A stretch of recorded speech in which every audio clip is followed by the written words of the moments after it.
My parents always chose my sister over me. Then she learned I had $10 million and lost it over Thanksgiving.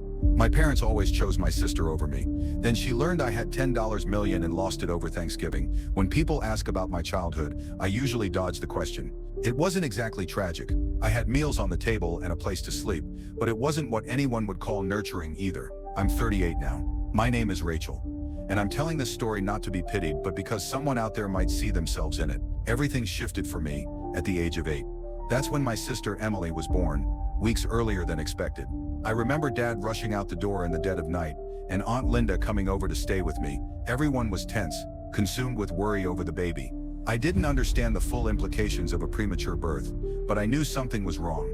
Emily survived, but she was incredibly fragile. From then on, our house turned into a kind of medical ward. My mom became obsessed with keeping the environment sterile. The sharp sting of disinfectant never really left the air, and anytime I had the slightest sniffle, my mom's concern wasn't for me, it was for Emily. "Rachel, was that a cough?" she'd ask, her eyes wide with alarm. "We can't risk anything. Go pack a bag. You're staying with Grandma for a few nights."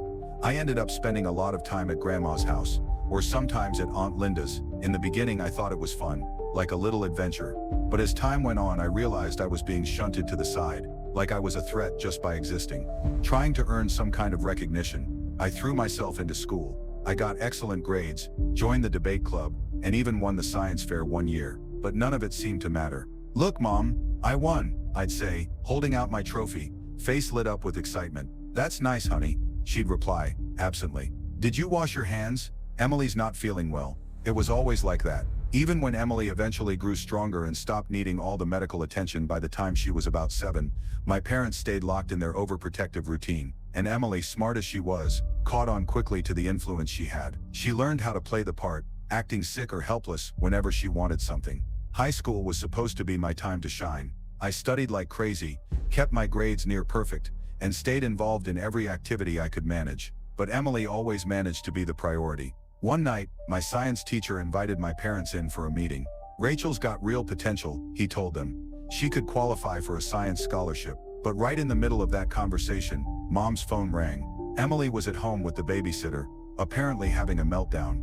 "What's wrong, sweetie?" my mom asked, visibly concerned. "I can't find my favorite pen for homework," Emily sobbed. "The one Rachel gave me is awful." And just like that, the meeting ended.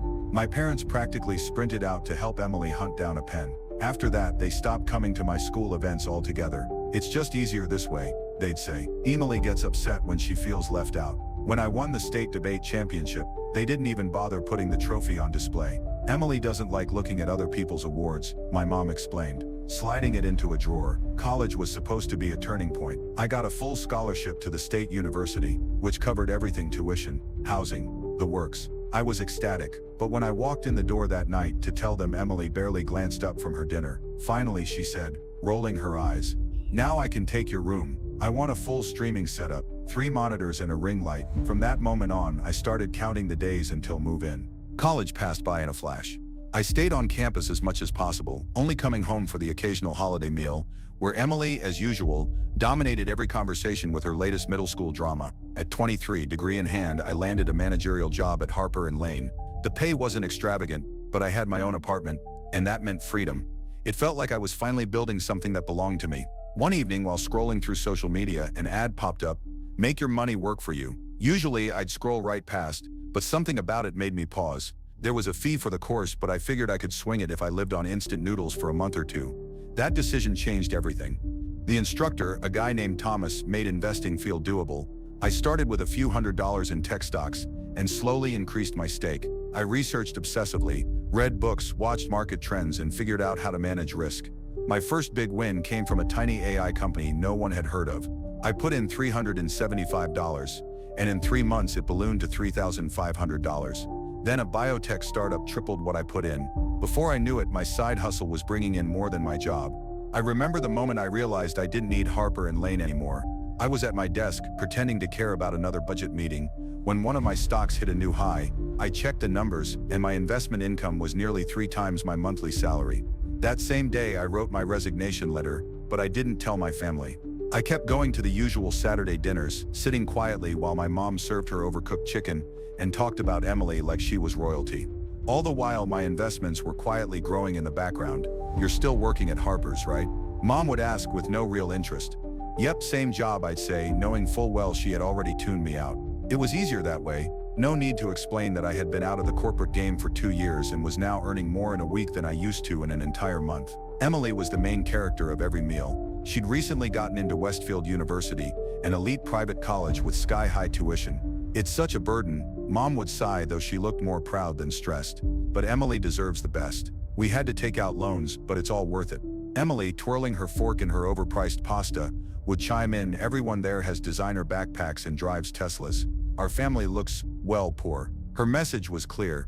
We didn't stack up. Then one Saturday, I walked in and saw Mom in tears, sitting next to a pile of overdue bills. Dad was swamped in paperwork, muttering something about rising property taxes and Emily's tuition. Watching them struggle, I thought back to every time they had overlooked me. But despite everything, they were still my parents. That night I set up a monthly automatic transfer, $7,000 straight into their account. When I told Mom, she actually hugged me, the first hug I'd gotten from her in years. "Oh, Rachel, this is going to help us so much." A tiny part of me hoped things would be different now. Maybe they'd finally start to appreciate me. But that hope was crushed quickly. That fragile hope shattered the very next weekend. I was helping clear the dishes after dinner when I overheard my parents talking in the kitchen. They didn't know I was nearby. "We should give some of Rachel's money to Emily," Mom said. Her voice low but clear, "At least $450. The poor thing feels so out of place with all those rich kids." Dad didn't even hesitate. "Good idea. She needs to keep up appearances. Maybe she can finally get that luxury handbag she's been eyeing." I stood frozen in place, my hands still damp from the dishes. They weren't even asking. They were planning to redirect my money to help Emily feel more comfortable among her wealthy classmates. I wanted to storm in and tell them everything, that I hadn't worked at Harper & Lane for years, that my investments had made me more money than they could ever imagine, that I could probably buy the boutique where Emily wanted that bag. But I didn't. I just stood there, heart pounding, listening to them casually scheme about funneling my money toward boosting Emily's social status. By the time I turned 29, I was ready for a change. My investment portfolio had surpassed all my expectations, and I was done living in rental apartments. After months of hunting, I found the perfect place, secure, with a gorgeous city view, and best of all, I could buy it outright. No loans, no mortgage, no one to sign off on the decision but me. The day I got the keys, I stood in the empty living room and let the silence wrap around me. This was mine, every inch of it. No one else had a claim. A few days later, Mom called under the usual pretense of checking in, though as always, the conversation drifted back to Emily within minutes. "I strained my back doing Emily's laundry," she said. Voice strained. "She's swamped with assignments. But enough about us. How's your apartment hunt going? Did you find something cheaper? Just something in a different part of town?" I replied vaguely. "Well, don't spend too much. You never know how unstable the job market can be in your field." I almost laughed. If only she knew that my field now consisted of managing multi-million-dollar investments from my couch in pajamas. At the next family dinner, Aunt Linda asked me about my new place. But before I could even respond, Mom jumped in. "Oh, Rachel just rented a new apartment," she said quickly, waving a hand. "Nothing too fancy, but wait till you hear about Emily's big news. She's about to graduate at the top of her class at Westfield." And just like that, the conversation shifted back to Emily. Everyone oohed and ahed as if she just cured cancer. Dad beamed like a spotlight. "Companies are already lining up to hire her," he bragged. "Not that it surprises us. She's always been the exceptional one." I heard my cousin whisper to his wife, just loud enough for me to catch, "Unlike some people who settle for being average." I took a sip of wine and thought about the stock trade I'd closed that morning, one that had netted me more in a day than he earned in a year. But I said nothing. Let them believe what they wanted. Then came Emily's graduation party. My parents pulled out all the stops. Caterers, professional decor, everything. And I couldn't help but notice that a huge portion of what I'd been sending them clearly went into funding the whole event. Emily strutted around in her cap and gown like she was royalty. She found me by the drink table, waving her diploma in my face like a victory flag. "Look, Rachel," she said, smug, "Westfield University. Not some state school like yours." "Congrats," I said, sipping my punch. "That's all you've got?" she snapped. "Not jealous? I mean, I'm going to be so successful. Meanwhile, you're just, well, you." She was practically trembling like she needed me to admit I'd always been beneath her. I could have told her that I owned my apartment, that I hadn't needed a job in years, that my investment returns outpaced any entry-level salary she was about to get. But instead, I just shrugged and walked away. Let her keep believing her fantasy. 3 months passed. Emily still hadn't landed a job. Those top companies she talked about. Not interested. The student loan bills started rolling in, and I knew what was coming next. One evening, Mom called. "Do you have a moment to talk?" she asked, her voice heavy with fake reluctance. I already knew where this was headed. "Emily's loans," she said finally. "They're becoming such a burden, and with all our other expenses." "How much do you need?" I asked, already bracing myself. "Well, if you could increase your monthly support to $3,500, it would really help." I thought about all the times they ignored my success. Every time Emily had ridiculed my career. But I also thought about my bank account, now comfortably sitting in the 7 figures, something they still had no clue about. "Okay," I said, "I'll adjust the payments next month." Mom barely thanked me before launching into a wish list. "This will help cover Emily's loans," she said, "and we can finally get her some proper outfits for job interviews." A few weeks later, Emily landed a job. Surprise, surprise. Dad had used an old college buddy in HR to get her a foot in the door, and somehow she came in with the title of manager. One weekend, I stopped by my parents' house. Emily was sprawled on the couch, phone in hand, scrolling through apartment listings. "Everything's insanely expensive," she whined. "I can't believe I have to live here with Mom and Dad. It's so humiliating." "Maybe look outside the city center," I suggested.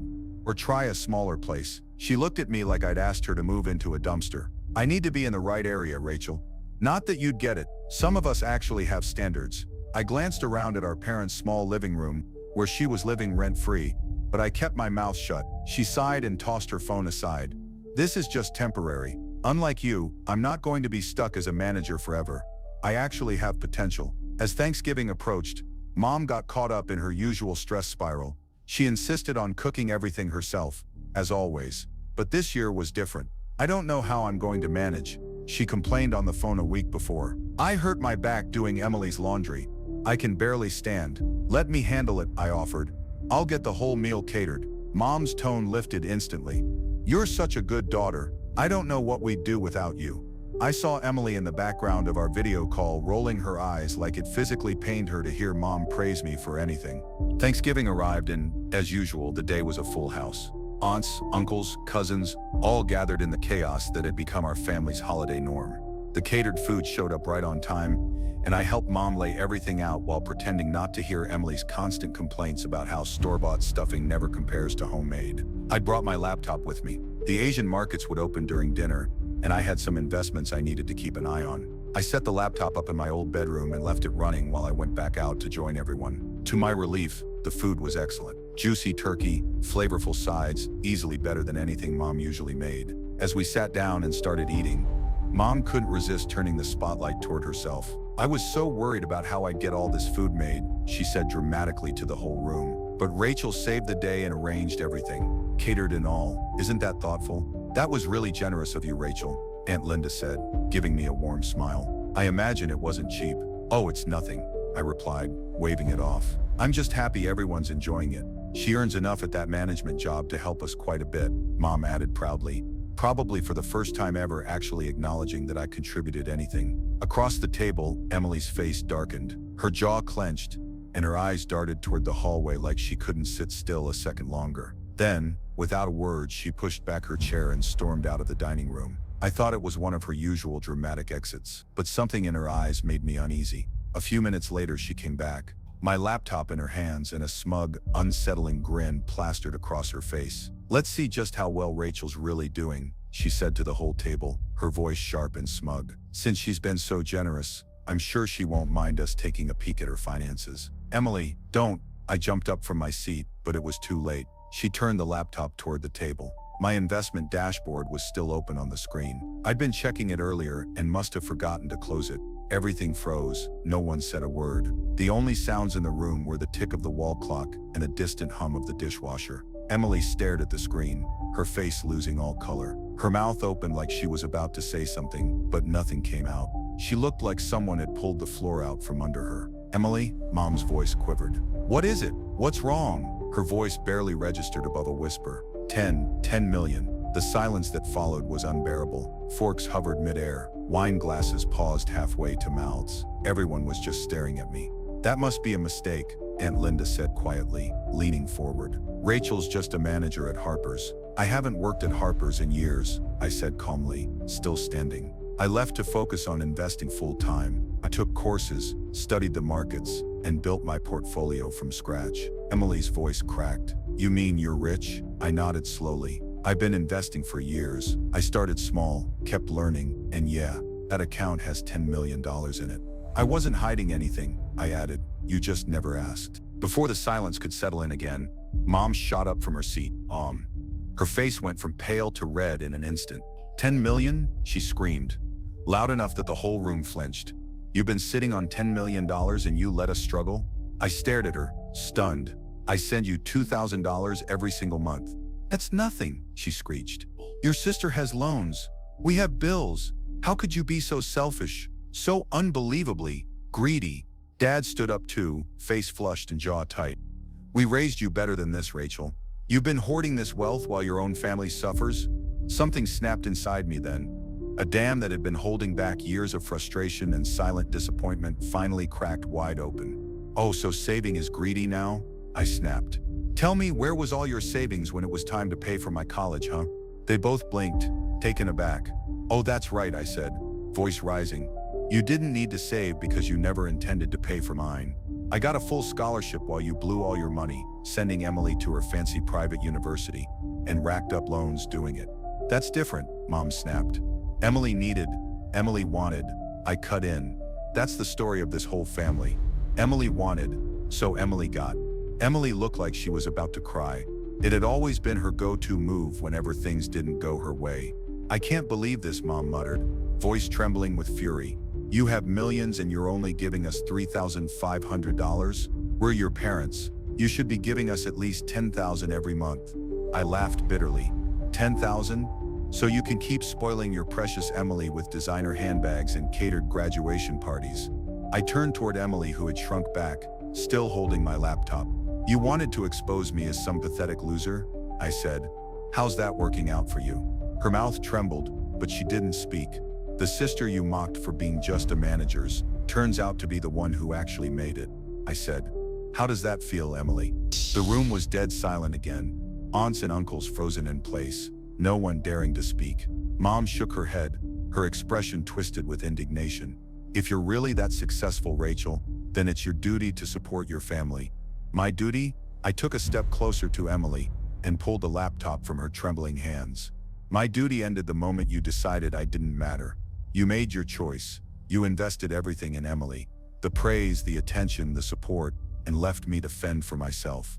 Well, good. Now she can return the favor. Let her bright futures take care of you. Aunt Linda raised her hands, trying to mediate. Maybe we should all just take a breath. But it was too late. Mom and Dad were shouting over each other now. Emily was sobbing. The tension in the room was a storm, loud and angry, and way past the point of return. I didn't say another word. I just grabbed my things and walked out the door.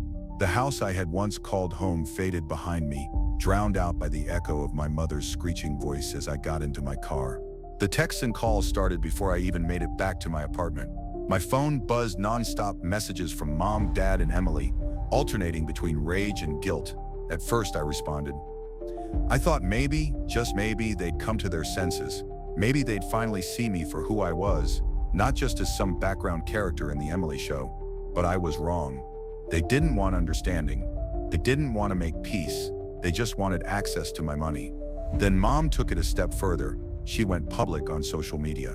Her post was like a masterclass in emotional manipulation. My heart is broken. I just found out my oldest daughter has been secretly wealthy while her family struggled. She refuses to help her sister with student loans or support her aging parents. Money changes people. Please keep Rachel in your prayers so she can remember the meaning of family. And that was it. The floodgates opened. People I hadn't spoken to in years suddenly had hot takes on my character. How could she be so cold? Wow, I always knew something was off about her. What kind of person abandons their own parents? Mom replied to every comment, crying emojis, broken hearts. Thank you for your support. Messages like she was some kind of martyr. Not a single relative who had witnessed the Thanksgiving disaster said a word to correct the story. Their silence didn't matter by then. The mob had already made up its mind. That was the last straw for me. I opened my banking app. The monthly $3,500 transfer to my parents' account was still running like clockwork, money they treated like pocket change, like it was owed to them. With one tap, I canceled it. Then I sent Mom a final text. I've stopped the payments. I'm done being your personal ATM. Don't contact me again. But they didn't get the message. The phone calls increased at all hours. Emily even started using different numbers to get through once I blocked her. Dad left endless voicemails, rambling on about how I owed them for raising me. Mom went deeper into her social media campaign, painting herself as the betrayed mother and me as the heartless villain. I blocked them all. Phone numbers, emails, every social platform they could possibly reach me through. But I knew they wouldn't stop there. So I called James, the front desk manager at my building. I need to put a few people on the do not allow in list, I said. I gave him their full names and descriptions, even showed him pictures. James nodded, took notes, and promised to handle it. Sure enough, the very next day, James called me again. All 3 of them. Tried to push past the desk, said they'd call the police. That night, I sat down with my laptop and started browsing real estate listings. In other states, some would call it running away. I call it setting boundaries. They had years to treat me with love, respect, even basic decency. But they only ever saw value in me when they thought I could be useful. When they thought I was just a side character to Emily's spotlight, they ignored me. When they realized I had money, they came running like I was a winning lottery ticket.